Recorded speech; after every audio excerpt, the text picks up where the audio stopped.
that it was Darwinian natural selection working on random mutation that produced that flagellum? Well, I would have thought that for a start you'd look at some of the molecular evidence and see, for instance, whether or not that flagellum, is that how you pronounce it? Yes, it is. For instance, whether or not the molecular evidence is, whether it, at a molecular level it's homologous, it looks similar to things that we want to put in the same class or the same grouping, or, for instance, does it come out more like a human or something like that? I would have thought that if, for instance, your flagellum, yes. Thank you very much. Like flagellate. As I say, I'm a philosopher, so I'm not very good. I'm good at long sentences, but not long words. I would have thought that if this microorganism, let me cover myself there, came out with DNA which looked more like humans than humans look like... We're talking about the flagellum. No, you asked me for an example of falsifiability. Answer this question, then go on the offensive. Answer this question, then go on the offensive. Well, I am answering the question. I'm saying that if the DNA of that microorganism were closer to human beings than human beings are to chimpanzees, I think that Darwinians would need, a long night down at the local bar, quite frankly. Now it's your turn to ask questions. Oh, good-o. Well, I'm a little, it's a little mean. Nobody seems to be plugging my books quite as much as I'm plugging other people's books. But I did want to talk about Michael Behe's wonderful book, Darwin's Black Box, where I take it that, and one of the things I want to compliment you on, Michael, and this is not just rhetorical, but is the fact that unlike so many creationists, certainly creationists in the past, you haven't just attacked other people or other people's theories, but that you've tried to explain some views of your own. And I gather, well, I know that you've put forward this view about design and complexity. You describe it in terms which, well, the modesty factor doesn't seem to be too high.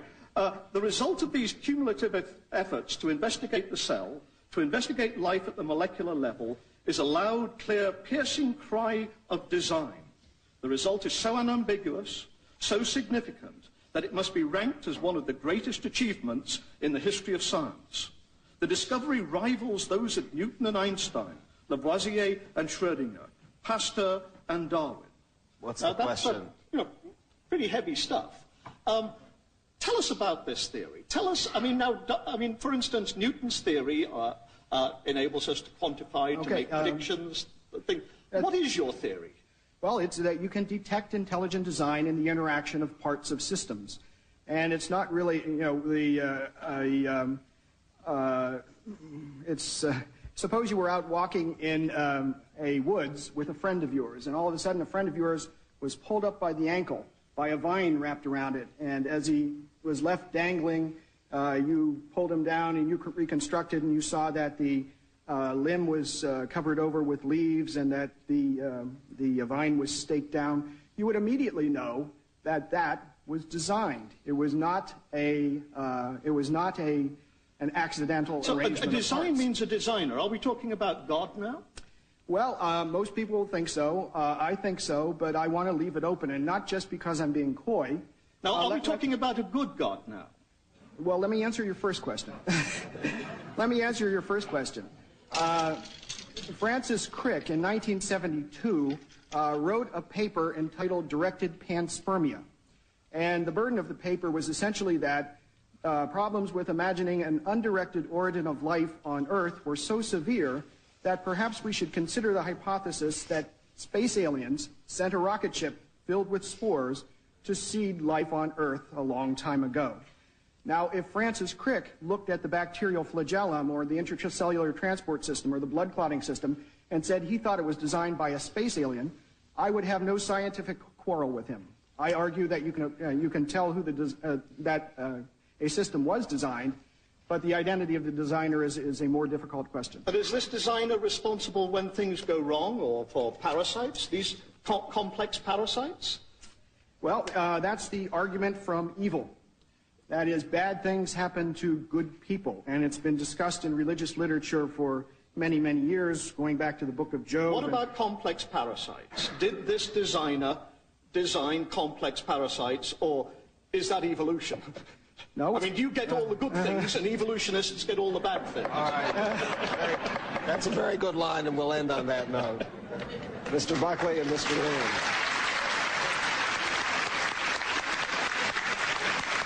Mr. Buckley, your opportunity to question Mr. Leland. Yeah. Mr. Lind, I'm frankly a little bit emasculated by the approach of you and your colleagues tonight, which is really very ingratiating, and it really delights me. But it seems to me that you're conveying the impression that the evolutionist theory is other than what most people know it to be, which is materialist philosophy. Now, it's wonderful that notwithstanding your affinity for that explanation of things, you still believe in the possibility of a creator, indeed even of a Christian creator. But what would you make with the following statement, Richard Lewontin? The primary problem, you mean in the current confusion, is not to provide the public with the knowledge of how far it is to the nearest star and what genes are made of. Rather, the problem is to get them to reject irrational and supernatural explanations of the world, the demons that exist only in their imagination, and to accept a social and intellectual apparatus, science, as the only begetter of truth. Now, that is the public voice, as I understand it, of the materialist evolutionist. Do you transcend it, or do you disavow it, or do you consider it inauthentic? Well, no, I just disavow it, because I think that it is obviously possible to believe in the idea of a God who has a presence and an interest in humanity, without rejecting the overwhelming data that supports evolution and the failure of anything, Mr. Buckley, to in fact contradict it. In other words, you have picked a few squabbles with evolution, but you haven't even suggested for a moment what the mechanism is with which you would replace it. Well, but what if one simply advances basic intelligence and says some such thing as that, in fact, a lot of monkeys turned loose over an infinite number of time would not reproduce Shakespeare? Does that sound as an arrogant rejection of random explanations for what we see about us? No, not at all. I think that one of the great things about randomness and chance is that they are used in this process of evolution, as I personally view it, as remarkable tools within that toolbox of God's creative interest. I mean, to reject the idea that chance is something that could be used by the divine is to limit the power of the divine considerably. The divine is not sitting a bunch of monkeys in a building with a bunch of typewriters. I think we're a little more sophisticated than that, and I think that the process of evolution is far more creative than that. I think you are more sophisticated, manifestly, by my criteria. But Richard Lewontin is a man with very substantial bona fides in your community. So if we want jointly to excommunicate him from the rational fraternity, I think we should do so piously. Well, we Congregationalists, of course, don't excommunicate. That's one of the differences between us.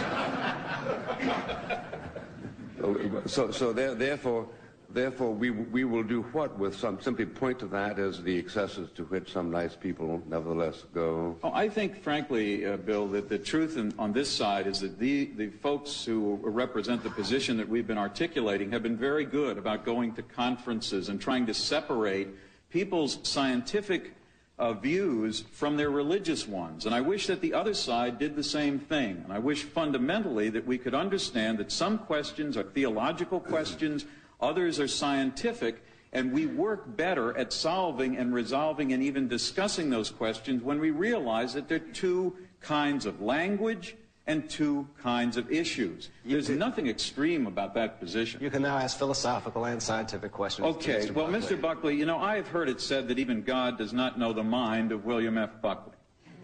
But my question is the obverse. Do you